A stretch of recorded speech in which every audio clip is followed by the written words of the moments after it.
1MDB ஊழல் தொடர்பாக ஜோலோவை கண்டுபிடித்து மீண்டும் அழைத்து வருவதற்கு மலேசியா அனைத்துலக சட்ட அமலாக்க நிறுவனங்களுடன் தொடர்ந்து பணியாற்றி வருவதாக தெரிவிக்கப்பட்டுள்ளது.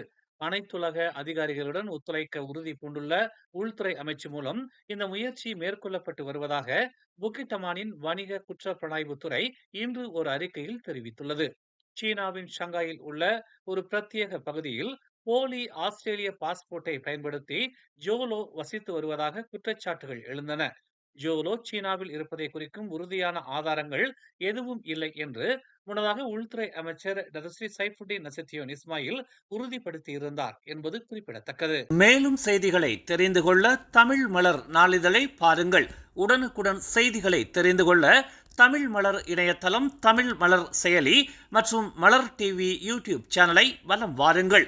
எங்களோடு இணைந்திருக்க மலர் டிவியை பதிவு செய்து கொள்ளுங்கள். உறவுகள் மகிழ்ந்திட விருப்பம் மற்றும் பகிர்வு சேவையை சொடுக்கிடுங்கள்.